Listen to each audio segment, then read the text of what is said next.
हंसोगे संग में हंसेगी दुनिया, किंतु अकेले रोना होगा। चुपके चुपके बहा के आंसू, गम का पत्थर धोना होगा। क्यों फरियादे किसे पुकारे, क्यों जीते जी हिम्मत हारे। होते होते हो जाएगा, आखिर में जो होना होगा। जी आर जी में आपको स्वागत है। जी आर जी में आपको स्वागत है। जी आर जी सर में आपका स्वागत है। आज हम पेपर थर्ड का पूर्णता मैराथन देखेंगे। पूर्णता थर्ड का इसका पेपर थर्ड का पूर्णता मैराथन देखने को मिलेगा। जो पहला एक मैराथन हो चुका है मेरे दोस्त, कितने 1 to 7 हो चुका है, 1 to 7। अब हम देखेंगे 7 से लेके 16 तक, 7 से लेके 16 तक। तो मेरे दोस्त चलिए हम स्टार्ट करते हैं 7 से 16 का अपना क्वेश्चन। और ये लास्ट मैराथन भी हो सकता है, क्योंकि सारे मैराथन आपका अपलोड हो चुका है, सारे पेपर का मैराथन अपलोड हो चुका है। अब आने वाले कल, यानी कल हम आप लोग को कोई वीडियो अपलोड नहीं करेंगे। कल के लिए कोई वीडियो अपलोड नहीं होगा। परसों से आपको मिक्स क्वेश्चन देखने को मिलेंगे, मिक्स क्वेश्चन देखने को मिलेंगे। ठीक है, टॉपिक वाइज देखने को नहीं मिलेंगे परसों से आपको, क्योंकि थोड़ा सा मैं भी अपना पेपर सेट करके आप लोग से थोड़ा सा टाइम लेकर मैं कोशिश करूँगा कि परसों से आपको फिर से मैं मिक्स क्वेश्चन कराने की कोशिश करूँगा। ठीक है, कल टाइम चाहिए, क्योंकि कल हमें सेट करना पड़ेगा, थोड़ा टाइम चाहिए। चलिए तो देखते हैं क्वेश्चन। शिक्षा को समवर्ती सूची में कब जोड़ा गया? कब जोड़ा गया? 1976। कब जोड़ा गया था? 1976 में। Right answer 1976। अब समवर्ती सूची आप जानते हैं संविधान की किस अनुसूची के, पूछ दे यदि जोड़े बाहर से तो अनुसूची, तो 7 में है अनुसूची। कितने? राज्य सूची है, संघ सूची है, एक समवर्ती सूची है। इसमें 3 सूची हैं। अनुसूची, कौन से अनुसूची? टोटल कितने अनुसूची हैं? 12 अनुसूची है। अनुसूची कितने हैं? 12। ठीक है, जिसमें ये सातवीं अनुसूची में आपको ये समवर्ती सूची देखने को मिलेगा। 7वीं में कौन कौन होंगे? तो राज्य सूची होगा, ठीक है, संघ सूची होगा और समवर्ती सूची होगा। ठीक है, ये 3। तो समवर्ती क्या हो जाएगा? समवर्ती मतलब जिसमें राज्य और संघ दोनों का हस्तक्षेप हो, उसको हम समवर्ती कहते हैं। तो ऐसे भी क्वेश्चन पूछ सकता है कि समवर्ती शिक्षा को किस सूची में रखा गया है? तो समवर्ती सूची में, ध्यान रखिएगा मेरे दोस्त। चलिए नेक्स्ट क्वेश्चन देखते हैं। टोटल अनुसूची कितनी होती है? 12। 12 में ये सबसे 7 में आपको मिल जाएगा। ये किस में मिल जाएगा? 7।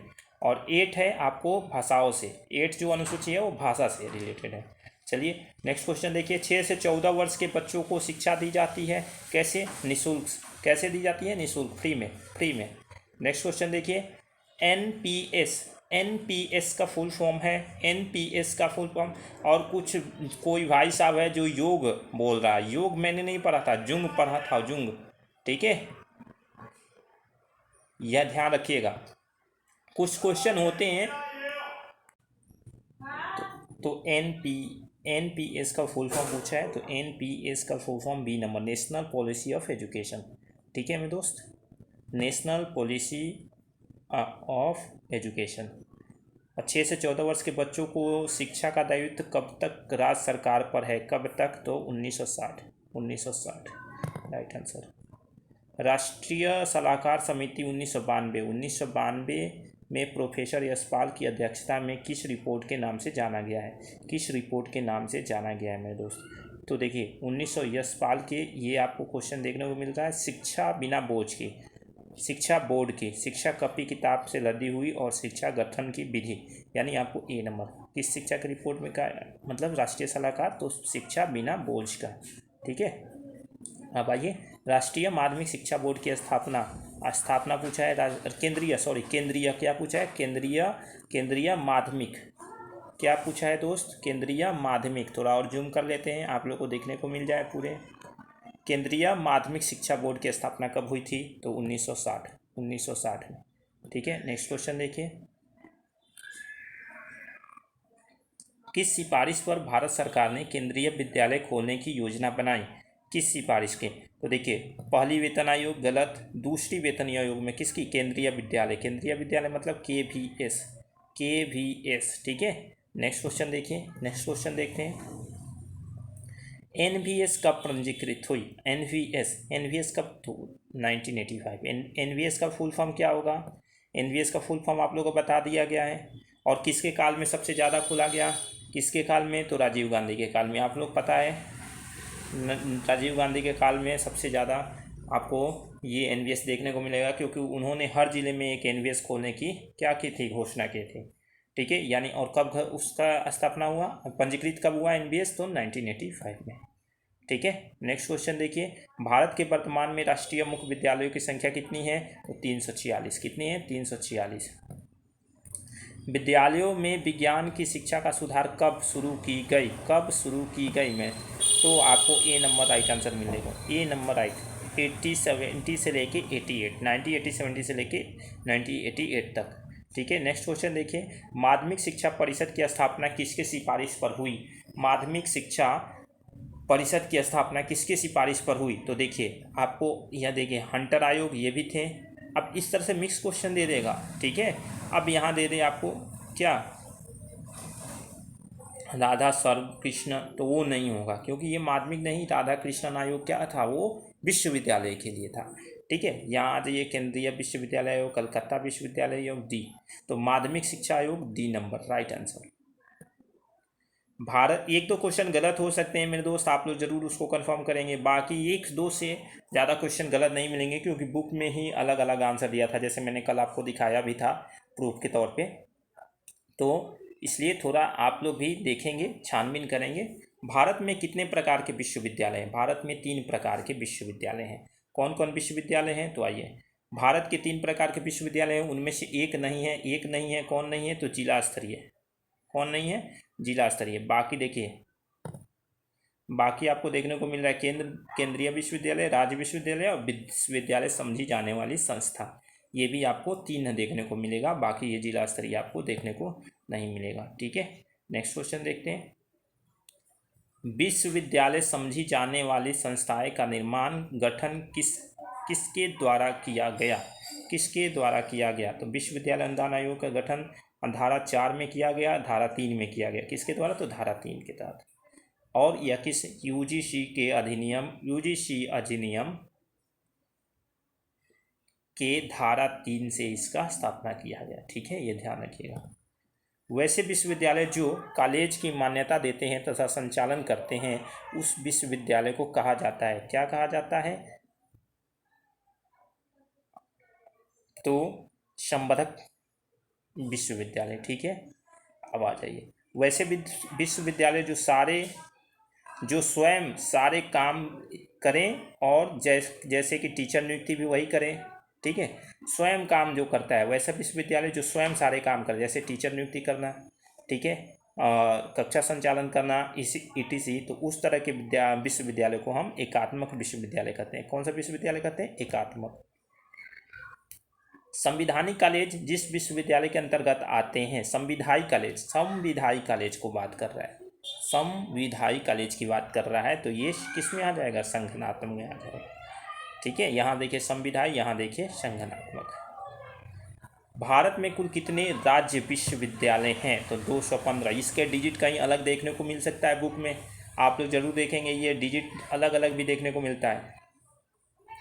राज्य विश्वविद्यालय के अध्यक्ष हुए, राज्य विश्वविद्यालय के अध्यक्ष कौन होता है, तो राज्य विश्वविद्यालय के अध्यक्ष कौन, कुलपति गलत, कुलपति तो होंगे नहीं, मुख्यमंत्री भी नहीं होंगे, राज्य शिक्षा मंत्री भी नहीं, कौन, राज्यपाल, तो राज्य के गवर्नर, इन्हीं को बोलते हैं राज्यपाल। राज्य विश्वविद्यालय में कुलपति का नियुक्ति कौन करते हैं, तो राज्यपाल करेंगे। जब यही हेड है तो वही तो करेंगे कुलपति की नियुक्ति।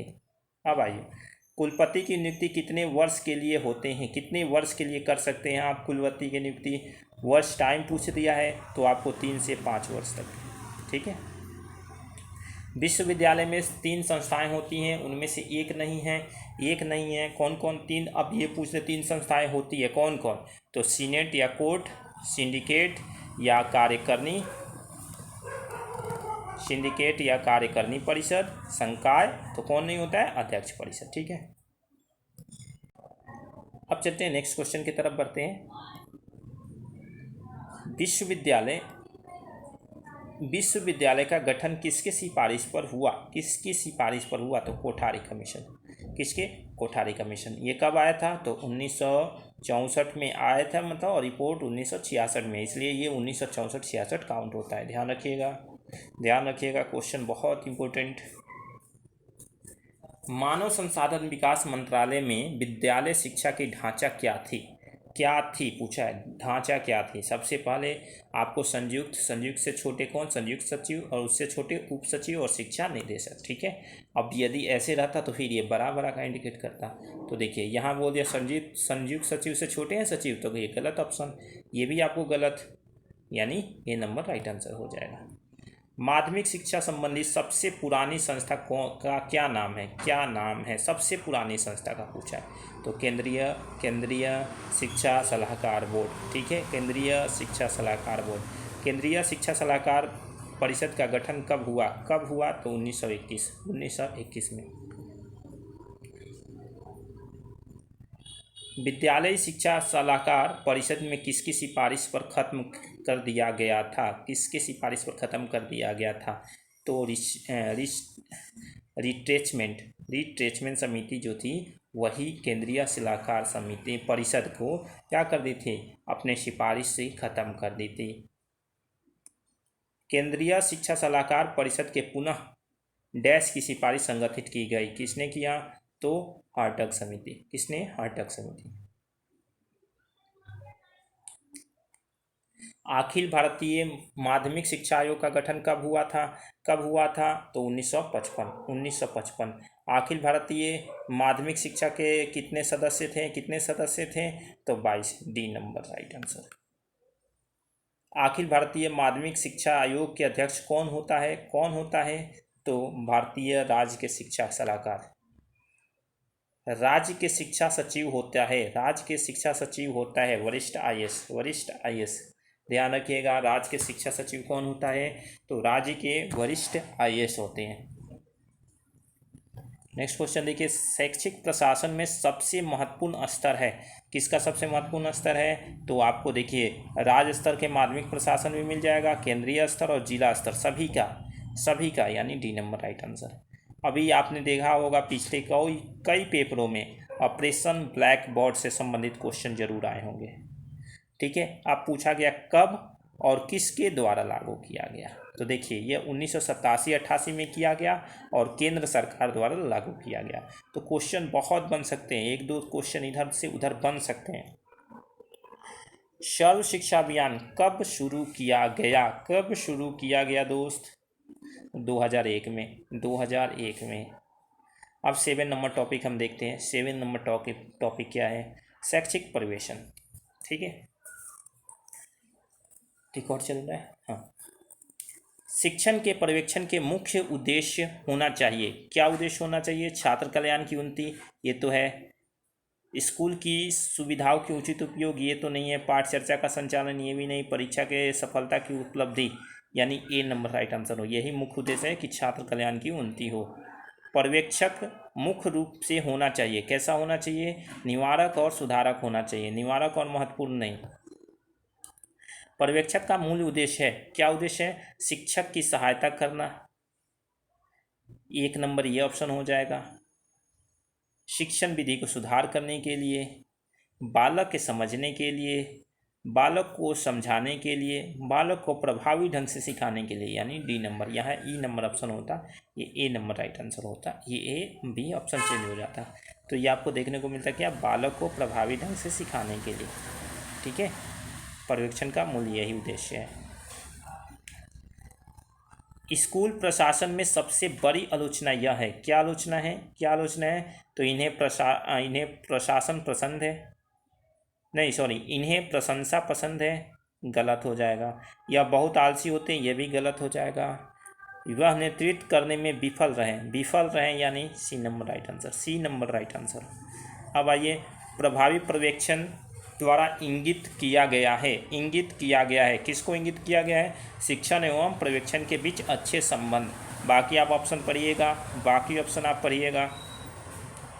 स्कूल नीति निर्धारित की जानी चाहिए, कैसे निर्धारित की जानी चाहिए? तो समाज तथा शिक्षकों द्वारा। कैसे निर्धारित करना चाहिए? समाज तथा शिक्षकों द्वारा, ठीक है। लोकतांत्रिक का अर्थ है, लोकतांत्रिक का अर्थ क्या है? उपयुक्त सभी। कौन कौन? समान अधिकार, भागीदारी, सहयोग, यानी सभी। 3 नंबर। प्रबंधन का अर्थ है, प्रबंधन का क्या अर्थ है? तो देखभाल करना, देखभाल करना। क्या अर्थ है प्रबंधन का अर्थ? देखभाल करना। आधिकारिक प्रशासन में कौन सी विशेषता है? कौन सी विशेषता है? तो अशिष्ट, अधीनस्थों का दबाव, सख्त अनुशासन, साझा करना, यानी डी नंबर राइट आंसर, साझा करना। ठीक है, इसमें एक क्वेश्चन गलत हो गया था, जिसमें आपको फर्स्ट पेपर में देखे होंगे चापलूसी का सिद्धांत, चापलूसी करना, कुछ ऐसा क्वेश्चन था जो फर्स्ट में ही था। ठीक है, पीडीएफ में। तो चापलूसी वाला ही राइट आंसर होगा उसका, क्योंकि मैंने 2-3 जगह देखा। आप चापलूसी का सिद्धांत जो होगा वही आंसर होगा राइट। आप लोग भी देखेंगे। और उस क्वेश्चन को सबसे पहले किसी ने हमें बताया था, शेयर किया था कि इसका आंसर क्या होगा, तो मैंने ये भी बता दिया था कि गतिविधि निर्धारण करना। लेकिन फिर मैंने उसको पढ़ा, तो वहाँ देखा मैंने कि चापलूसी करना, चापलूसी करना, झगड़ा करना वहाँ आंसर हो गया था, लेकिन वहाँ आंसर होगा चापलूसी करना। ठीक है, तो आप लोग ज़रा ध्यान दीजिए, ज़रा ध्यान दे दीजिएगा आप लोग ज़रा क्वेश्चन पर। ठीक है, 1-2 क्वेश्चन आपको गलत देखने को मिल सकते हैं। ठीक है, क्योंकि अभी हमें बुक में भी परफेक्ट नहीं मिल पा रहा है ना, इसलिए क्वेश्चन गलत होने से संभावना कुछ बन सकती है। अब आइए, प्रशासन के मुख्य प्रकार हैं, कौन कौन प्रकार हैं, कौन कौन प्रकार हैं? तो देखिए प्रशासन के मुख्य प्रकार कितने हैं? तो 3 हैं। कितने प्रकार हैं? 3। अब वो आपको देखने को मिलेगा कि वो विशेषता कौन कौन है और कौन कौन है, वो भी देखने को मिल जाएगा आगे के क्वेश्चन में। आधिकारिक प्रशासन में कौन सी विशेषता है? कौन सी? अशिष्टता, अधीनस्थ, नस्तों का दबाव, सख्त अनुशासन, डी साझा करना, ये तो हो चुका है। प्रशासन का प्रकार नहीं है, अभी मैंने बताया 3 प्रकार हैं। अब इसमें पूछ दिया कि एक प्रकार नहीं है, कौन सा नहीं है? तो देखिए, निर्देशात्मक है, सत्तावादी है, लोकतांत्रिक प्रशासन है। लाइसेंस फेयर प्रशासन नहीं आपको देखने को मिलेगा। ठीक है, तो आप ये भी जान गए कि क्या नहीं मिलेगा, 3 को कहते हैं, कौन कौन? निर्देशात्मक, सत्तावादी प्रशासन और लोकतांत्रिक प्रशासन। ठीक है, नेक्स्ट क्वेश्चन देखते हैं। लोकतांत्रिक प्रशासन किस पर आधारित है? किस पर आधारित है? तो देखिए, तानाशाही, आपसी साझेदारी, गैर हस्तक्षेप, यानी ये किस पे? लोकतांत्रिक की बात कर रहा है, तो तानाशाही तो होगा नहीं, कैंसिल करिए। गैर हस्तक्षेप काट दीजिए, कोई नहीं, यानी ये सब क्या चलता है? आपसी साझेदारी से चलता है, डेमोक्रेसी की बात चल रही है। हस्तक्षेप प्रशासन का पर आधारित है। हस्तक्षेप प्रशासन कौन कौन है?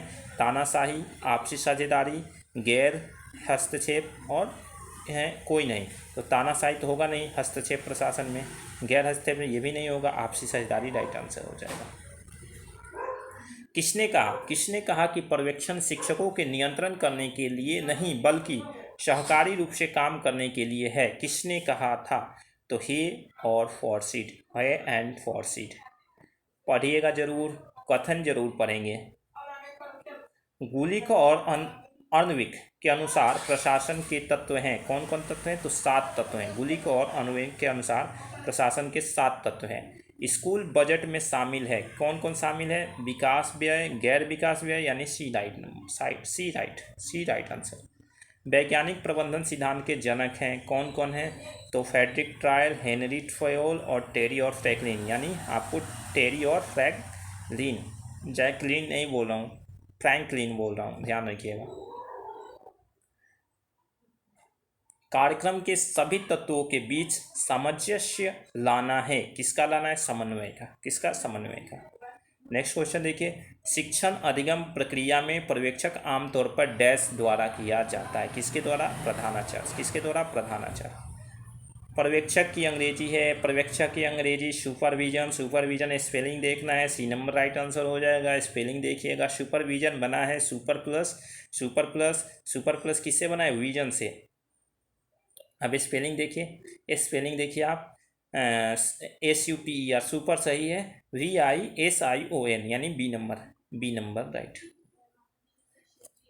हाँ, सुपर का अर्थ क्या है? सुपर का अर्थ क्या है? तो शानदार, अति सुंदर, बेस्ट, डी मतलब उच्च। सुपर, इसमें सुपर का अर्थ क्या हुआ? ये सब होते हैं, लेकिन जब ये इसमें आइएगा शैक्षिक निर्देशन में, तो इसका अर्थ क्या होता है? उच्च होता है। ठीक है, ध्यान रखिएगा। विजन का अर्थ क्या है? विजन का अर्थ क्या है? तो दृष्टि, उच्च दृष्टि, यानी सुपरविजन का अर्थ हो गया उच्च दृष्टि। ठीक है।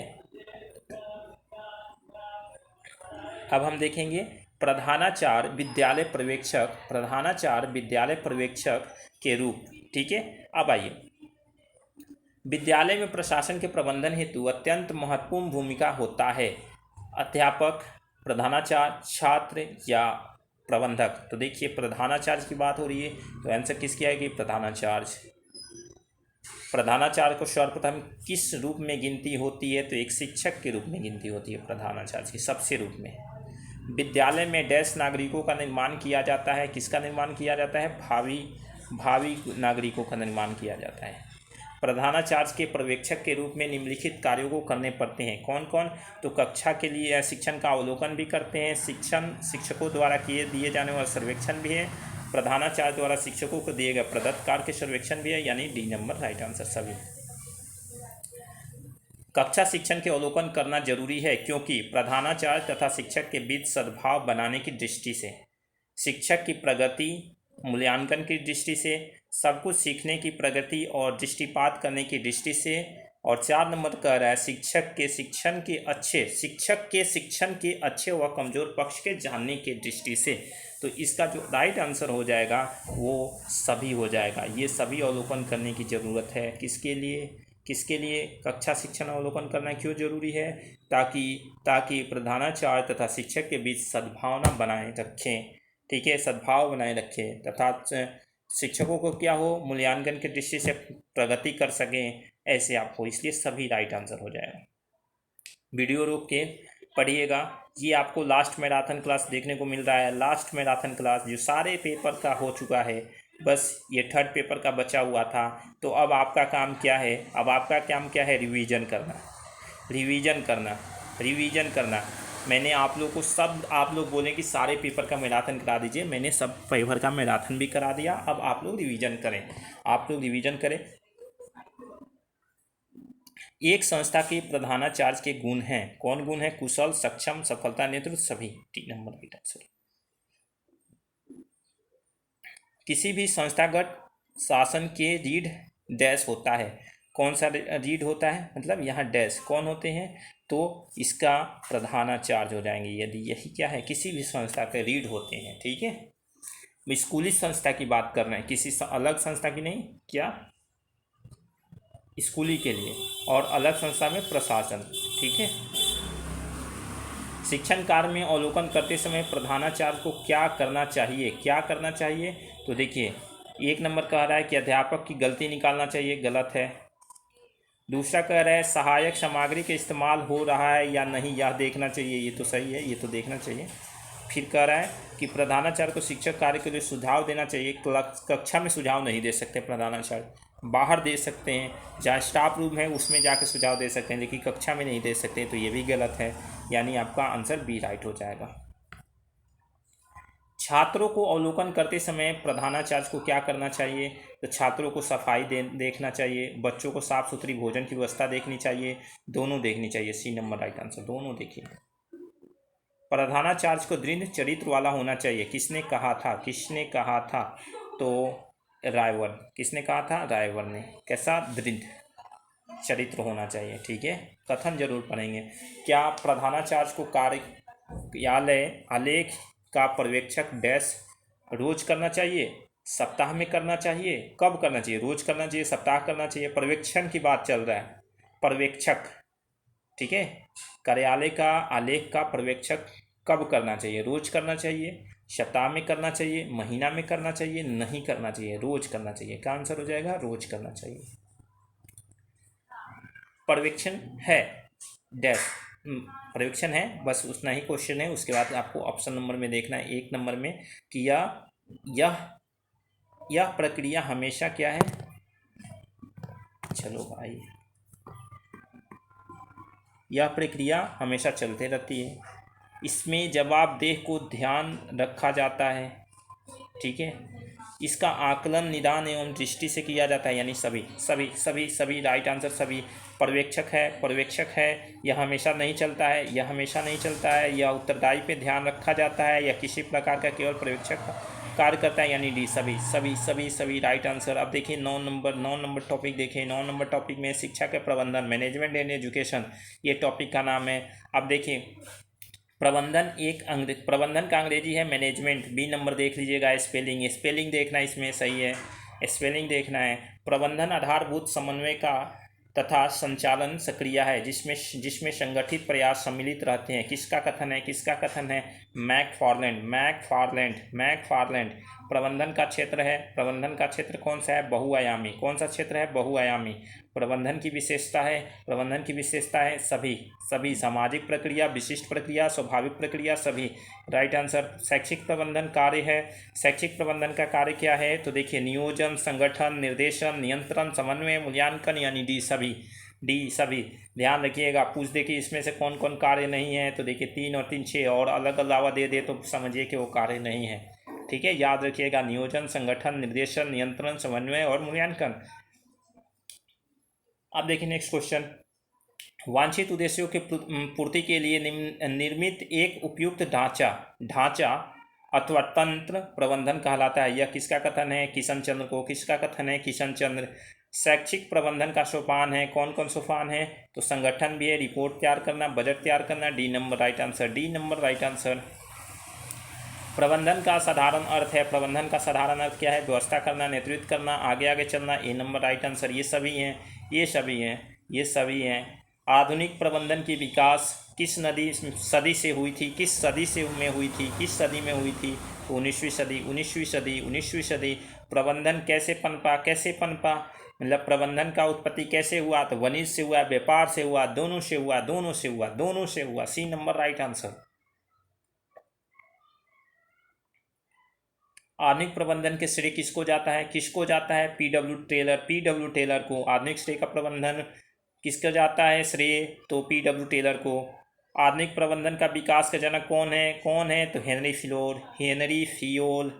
फियोल। भारत में प्रबंधन का जनक कौन है? तो अरविंद चौधरी। आधुनिक प्रबंधन के गुरु कौन है? तो पीटर टेकर। याद रखिए, हम तेजी में बोलने की कोशिश कर रहे हैं, आप लोग को जल्दी से जल्दी कराने की कोशिश कर रहे हैं। प्रबंधन का हृदय है, कैसा हृदय है? अभिप्रेरणा वाला। प्रबंधन का निर्णय कौन है? तो भविष्य। प्रबंधन का निर्णयन कौन है? तो भविष्य। शैक्षिक प्रबंधन को प्रभावित करने वाला तत्व है कौन है? तो ऐतिहासिक कारक भी है, सामाजिक, सांस्कृतिक। डी नंबर राइट, सभी राइट आंसर। अब देखेंगे हम टॉपिक विद्यालय प्रबंधन, स्कूल मैनेजमेंट। ठीक है, विद्यालय का मस्तिष्क कौन होता है विद्यालय का? तो प्रधानाचार्य। ध्यान रखिएगा, प्रधानाध्यापक। विद्यालय का नाड़ी तंत्र कौन है? तो अध्यापक है। ये ध्यान रखिए, दोनों क्वेश्चन आपको बहुत इंपॉर्टेंट, एक को आपको देखने को मिला मस्तिष्क और एक देखने को नाड़ी तंत्र कौन है? तो अध्यापक। उत्तम प्रकार के पुस्तकालय उत्तम विद्यालय की पहचान है। यह किसका कथन है? पीटर्समैन। विद्यालय प्रबंधन का मुख्य लक्ष्य कौन है? तो सर्वांगीण विकास, नैतिक विकास, व्यक्तिगत विकास। D number right answer. D right. विद्यालय प्रबंधन संस्था के पद सोपान सर्वोच्च स्थान में कौन होता है? तो प्रधानाध्यापक। Right answer. विद्यालय प्रबंधक एक प्रक्रिया है कैसा? संकुचित, विशिष्ट, अमूर्त। D number right. सभी। स्कूल शब्द की उत्पत्ति हुई। अब देखिए यहाँ से बहुत अच्छा क्वेश्चन बना है। स्कूल शब्द की उत्पत्ति किससे हुई है? तो ग्रीक शब्द थे। अब ये किसका? एस्कोहोल का एक ग्रीक शब्द है जिसका अर्थ होगा, क्या अर्थ होता है?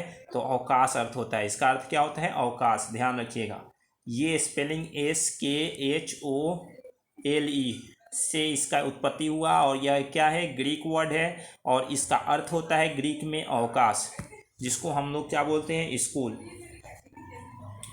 स्कूल प्रबंधन निम्न में से किसके हैं? तो देखिए कला भी है, विज्ञान भी है। सी राइट आंसर। एक विद्यालय की सद्भाव, सहनशीलता, न्याय, स्वतंत्रता, दूसरे के विचार पर आधारित है, उस विद्यालय को हम कह सकते हैं, क्या कह सकते हैं? प्रजातांत्रिक। देखिए प्रजातांत्रिक, निरंकुशवादी तो कहेंगे नहीं, अधिकारी वाले कहेंगे नहीं, यानी ए नंबर राइट आंसर। अब देखिए फिर हर क्या हार है क्या जीत है, किंचित नहीं भयभीत मैं। क्या हार में है क्या जीत में है, सॉरी दोस्तों, क्या हार में है क्या जीत में है, किंचित नहीं भयभीत में। कर्तव्य पथ पर जो मिला ये भी सही वो भी सही। आपने ये कथन सुना ही होगा मेरे दोस्त, तो इसलिए आप लोग भयभीत नहीं हैं। आप लोग कर्तव्य पथ पर बने रहिए, आप लोग कर्तव्य पथ पर बने रहिए बस। हार और जीत तो होता ही रहता है, आप लोग कर्तव्य पथ पर बने रहिए।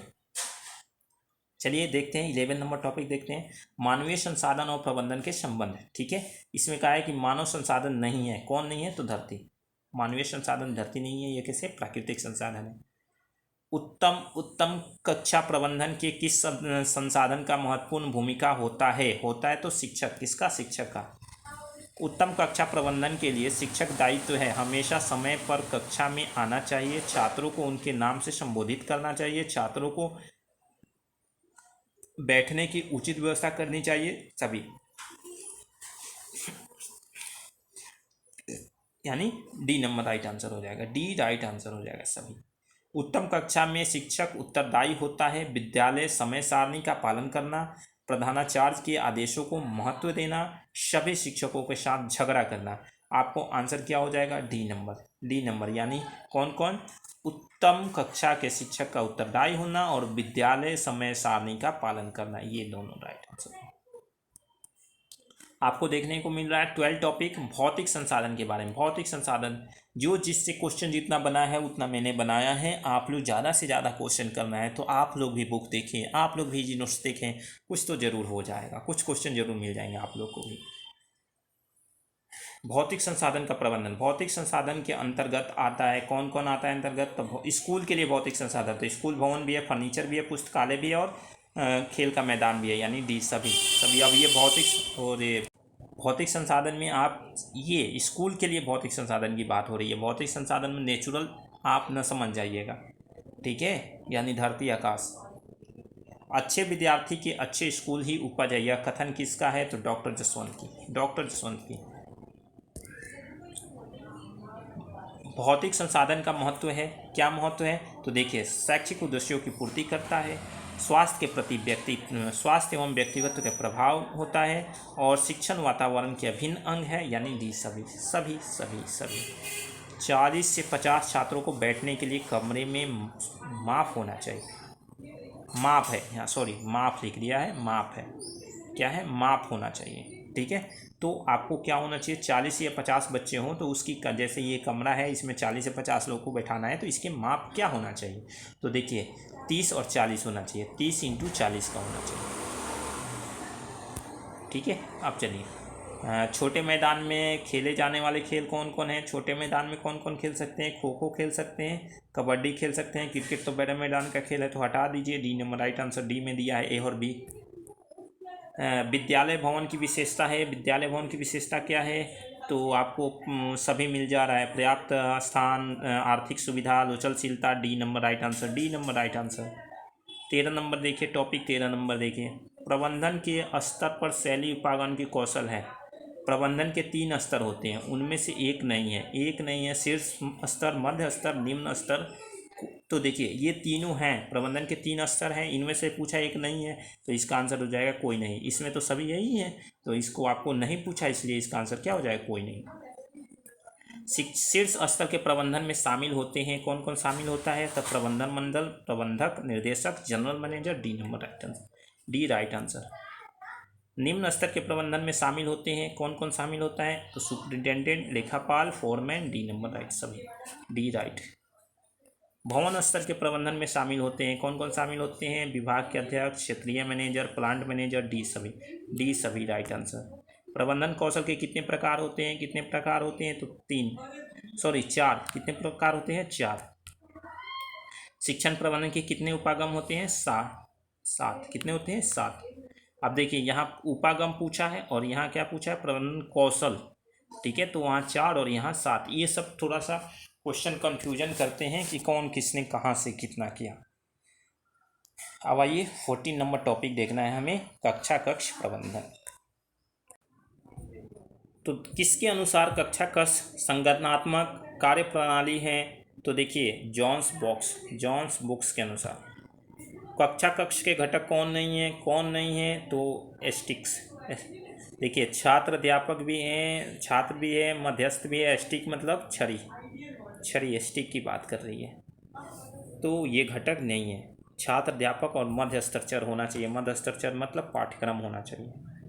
कक्षा कक्ष प्रबंधन की समस्या है, कौन कौन समस्या है? अपर्याप्त प्रकाश और मोबाइल संचार, ये भी एक समस्या है।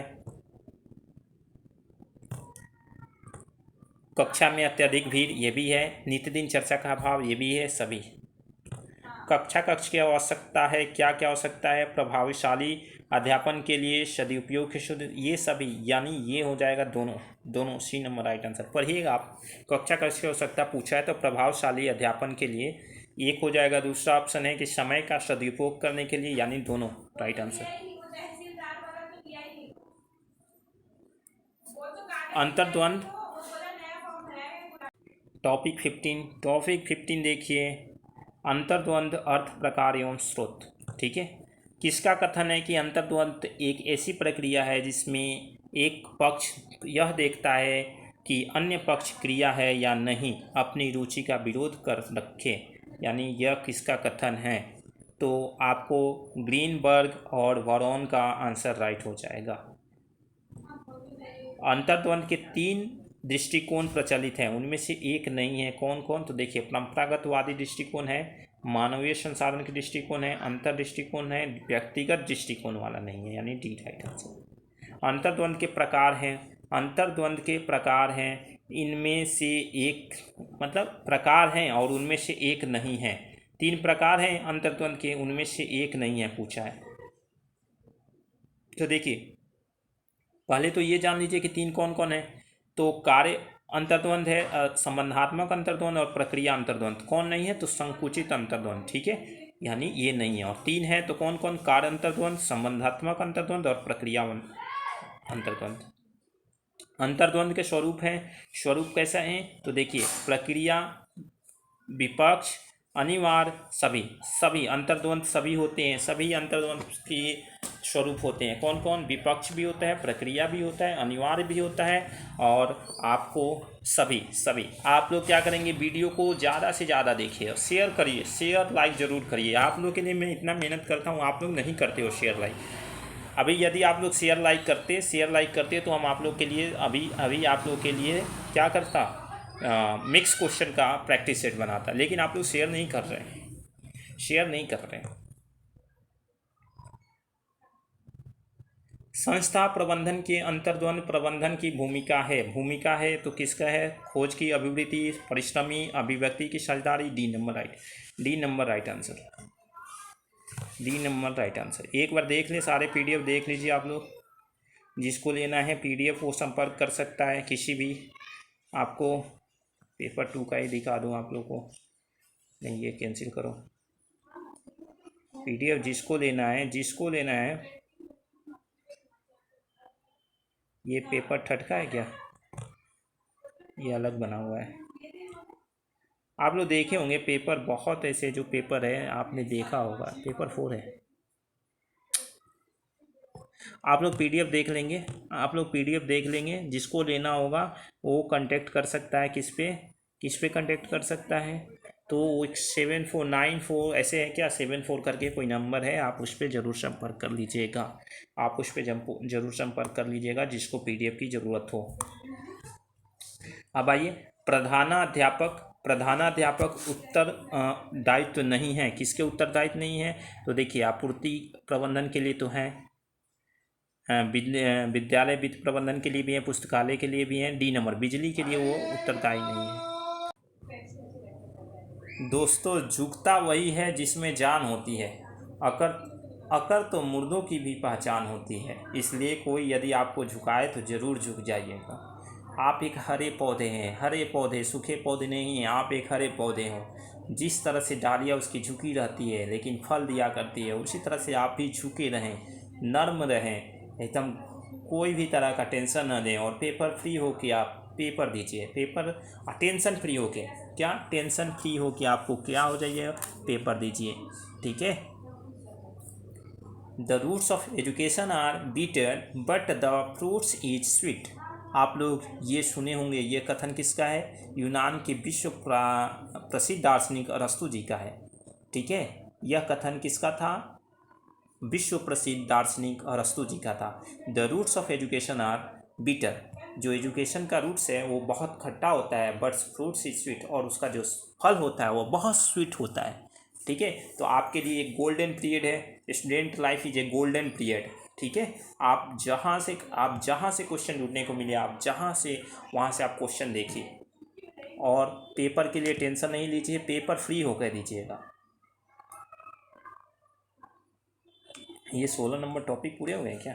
3 ही 4 क्वेश्चन। अच्छा, प्रधानाचार्य के व्यक्तिगत गुण नहीं होना चाहिए कैसा? तो शराब पीने जैसा। कैसा? शराब पीने जैसा। ठीक है, तो मेरे दोस्त आज मेरा मैराथन ख़त्म हुआ। पूरे मैराथन को मैंने आप लोग को दे दिया। पूरे मैराथन का टॉपिक आप लोग को किस पे? GRG sir unit classes by GRG sir के नाम से आप लोग का एक प्ले लिस्ट होगा। Playlist B.Ed second year का प्ले लिस्ट होगा। उसमें आप लोग को सारे टॉपिक का वीडियो और सभी का मैराथन भी अपलोड हो चुका है। मतलब ये वीडियो अपलोड होने के बाद सभी का अपलोड हो चुका है मेरे दोस्त। आप लोग ज़्यादा से ज़्यादा रिवीजन करें, रिवीजन पर ज़्यादा ध्यान दीजिए। रिवीजन बहुत ज़रूरी है, इसमें पढ़ने से नहीं होता है, रिवीजन करिए, रिवीजन बनाइए मेरे दोस्त, रिवीजन बनाइए। मैराथन एंड होने से पहले एक चीज़ मैं आप लोगों से बता दूं कि स्टूडेंट का मीन्स क्या होता है। स्टूडेंट STUDENT, स्टूडेंट का मीन्स क्या होता है आप समझ जाइए। एस से होता है सबमिशन मतलब विनम्र होना चाहिए, आप लोग एकदम विनम्र चाहिए। ठीक है, दूसरा होता है टी फॉर क्या होता है? टाइम मैनेजमेंट, समय प्रबंधन। समय जरूर आप प्रबंधन करिए, अपना समय एकदम बनाइए। दूसरा देखिए यू से क्या होता है? अपडेट, हमेशा अपडेट रहना चाहिए। डी से क्या होता है? डिस्टेंशन, यानी आपका लक्ष्य एकदम बना होना चाहिए। ठीक है, और ई से क्या होता है? एग्जामिनेशन, यानी परीक्षा के लिए हमेशा तैयार रहिए। ठीक है, एन से क्या होता है? नेटवर्क मतलब होता है संगी साथी। आपके संगी साथी भी स्टूडेंट ही होंगे। ठीक है, उनसे भी अपडेट लेते रहिए। लास्ट में टी फोर क्या होता है? ट्रम मतलब क्या होता है? विजय। आप जब स्टूडेंट ये सभी लक्ष्यों से गुजर जाता है तो लास्ट में इसी स्टूडेंट को टी मिलता है, टी फोर ट्रम मिस होता है विजय आप प्राप्त कर सकते हैं। तो मेरे दोस्त आज मैराथन क्लास एंड हो रहा है, और आप लोग रिवीजन करें मेरे दोस्त। रिवीजन बहुत ज़रूरी है। और मिलते हैं आप लोग को B.Ed एग्ज़ाम बाद। यदि आप लोग का कोई टॉपिक हो आप कमेंट सेक्शन में कर दीजिएगा, हम वीडियो बनाने की कोशिश करेंगे। यदि आप मिक्स क्वेश्चन देखना चाहते हैं, मिक्स क्वेश्चन के मतलब टेस्ट पेपर प्रैक्टिस सेट जिसको बोलते हैं, देखना चाहते हैं तो आप कमेंट करें सेक्शन में और लाइक करें। कमेंट देखिए, कम से कम 70 कमेंट आ जाए कि हाँ प्रैक्टिस सेट कराइए, तो हम आपको कराएंगे, अन्यथा नहीं कराएंगे। धन्यवाद। मिलते हैं हम अब B.Ed बाद। यदि आप लोग मैराथन क्लास देखना है तो 70 कमेंट ज़रूर होना चाहिए कि हाँ मिक्स क्वेश्चन कराइए, तो हम आपको मिक्स क्वेश्चन कराएंगे, अन्यथा नहीं कराएंगे। चलिए, धन्यवाद।